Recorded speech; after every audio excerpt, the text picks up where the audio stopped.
This story begins in a cold port city of Dawnstar, with a man named Krell, a miner. The mine's been getting a little bit strange. Ironbreaker Mine is a place Krell has called home for quite some time now. However, these mines have started to change. Even the air has changed, feeling a little warmer, like that cold wind from the coast rushing into Ironbreaker Mine is now gone. Strange beasts have begun to populate the world around him, and even people wearing armor and weapons, something that's only really necessary outside of the caves. Something that Krell is very familiar with as he used to be Stormcloak, though he was not a true son of Skyrim.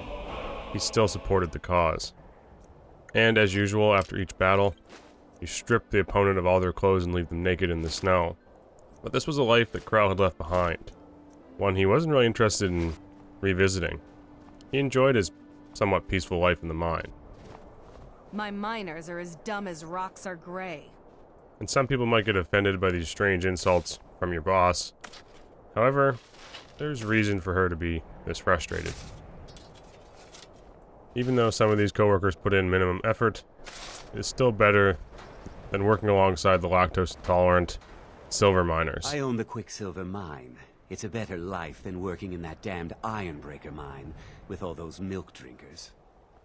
These comments from when Krell first arrived in Dawnstar still leave him troubled.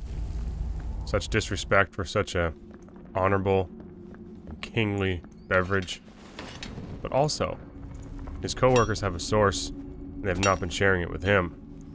But he's a frustrated individual, even more frustrated, trying to get iron day in, day out, surrounded by other people fighting for the same resources, and the threat of monsters and goblins has been growing each day.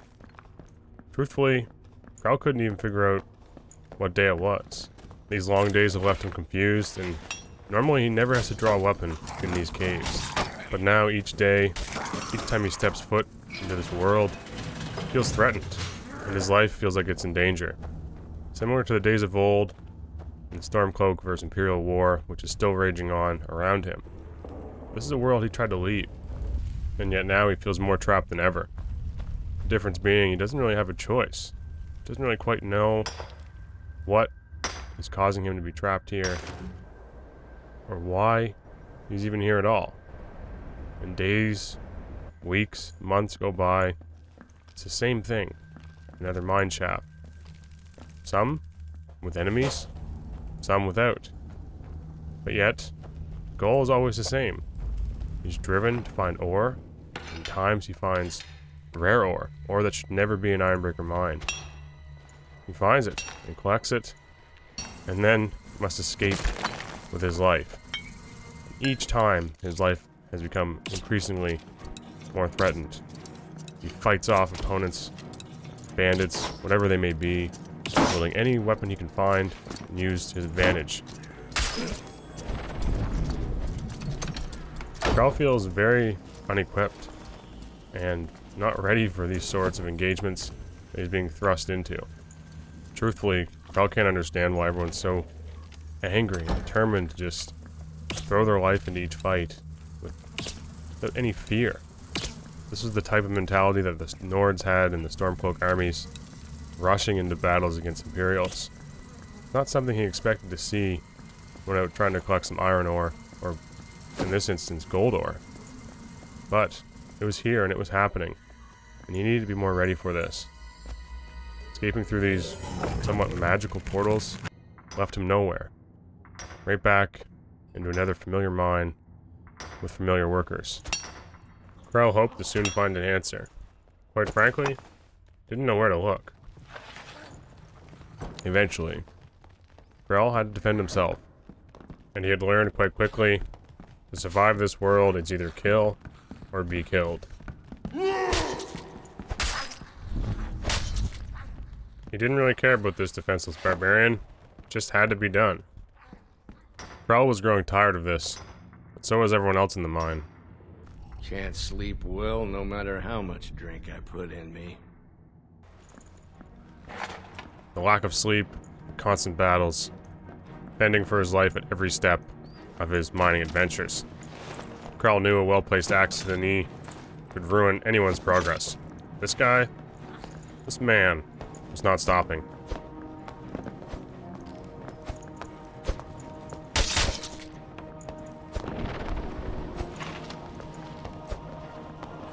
Getting some space, Krell must re-engage, hoping to find some gaps in his armor with these sweeping blows of this falchion.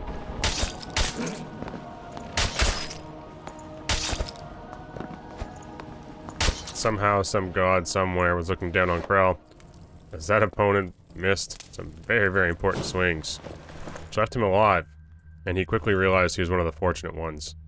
Bodies lay strewn about this cave, this mine. Even after this victory, there's still danger around every corner with an Argonian wielding a longsword.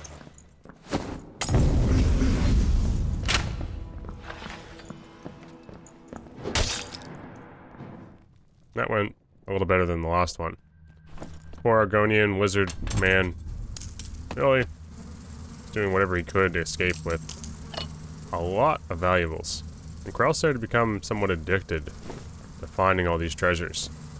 Why even bother with iron ore, or gold ore, or any ore at all, when you could just be taking it from those who seek to punish him? Krell's mind was somewhat shattered, as if living two separate lives, but yet he thought he understood. This new way of existing was just how it was meant to be. Killing and taking what was his. And in his shattered mind, a memory was once again thrust into his mind's eye. With all those milk drinkers. He thought he had his answers. He had to seek revenge and retribution for all these things that have troubled him in the past. There's only one way to do this, and it was with the sword. Sprinting into Quicksilver Mine, he knew it needed to be done. Help me!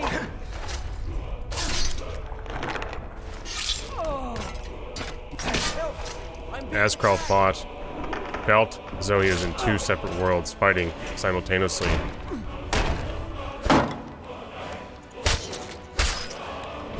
His mind felt stretched, tired, exhausted. The rage inside him carried him through from one opponent to the next.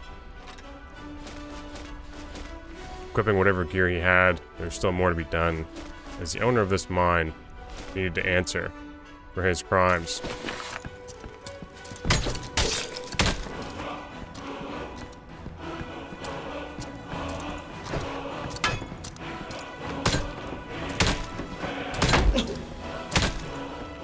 Defeating his enemies, he escaped the mine, and Krell could once again feel the cool breeze off the coast of Dawnstar touching his face. This fresh air did not bring clarity, but confusion, as he wasn't quite sure what had happened, how he'd got here, where he'd come from. The dreams, the memories, the moments, everything felt wrong. And the weeks of fighting and killing, all Krell knew. So, he must try and survive any way possible. But this town had many guards and many soldiers. This was very unlikely. His body was wavering, and so too was his mind. Being torn in multiple directions, could not keep this up for very long. His energy was draining. Swinging and fighting was coming to an end. A fast end. That was not Krell's end in this town of Dawnstar. This was simply one ending. He awoke in a small room with a statue. Approach, my child. Your new life shall begin. Statue of Mara. All I ask is you Something remain that strong was mentioned to him in the and put your past trust in Lady Mara. when he first I will. entered Dawnstar. Trust in Lady Mara. Did Krell have some sort of god watching over him? Or is this all planned by some other milk-hating god What greater than troubles you, him? my son? Seeking answers didn't go so well to begin. You aren't as attractive as you'd like to believe. All right, then. Unsure if this is a dream or reality, Krell quickly learned those flames definitely hurt.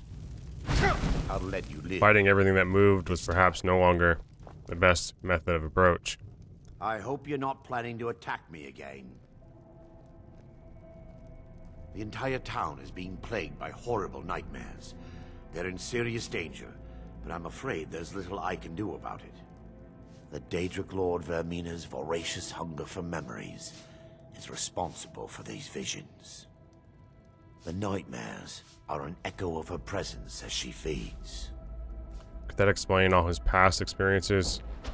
The gold, the killing, the insults, Ironbreaker and the revenge. with all those milk drinkers. Perhaps everything that had happened was some Daedric Lord influencing his mind. Krell hoped he could just avoid this.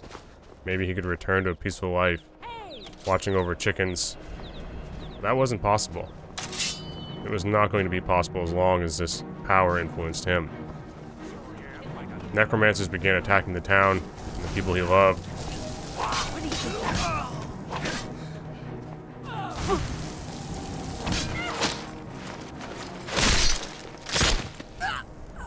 Though they were dealt with, he could not deal with them quite quickly enough.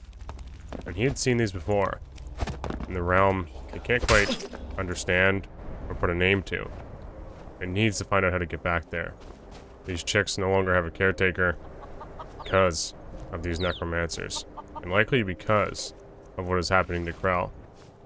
He feels responsible, and he needs to find answers. Was it the mine itself that forced him into this other world? Could he go back there?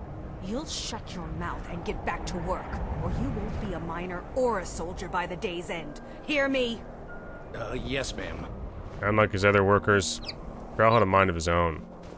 Or at least he hoped he was back in control of his own mind. I need to return to the source of the problem, to Nightcaller Temple. Perhaps you'd be willing to assist me in that regard. Krell was willing, and even though he didn't enjoy admitting it, that world that he escaped to was thrilling, exciting. The gold was everywhere. It was like nothing he'd ever experienced before, and he wanted to go back. Perhaps there was some connection between this Nightcaller Temple and the temples in that world below, as he sought to find and kill all those warlocks and necromancers that haunted his dreams. Perhaps, just perhaps, he was strong enough to kill a Daedric Lord and escape this prison that was his mind. Though this hidden realm was frightening, it had its moments of peace, like Krell had never felt before. Peace and triumph. Just pure joy. So he will find it once again.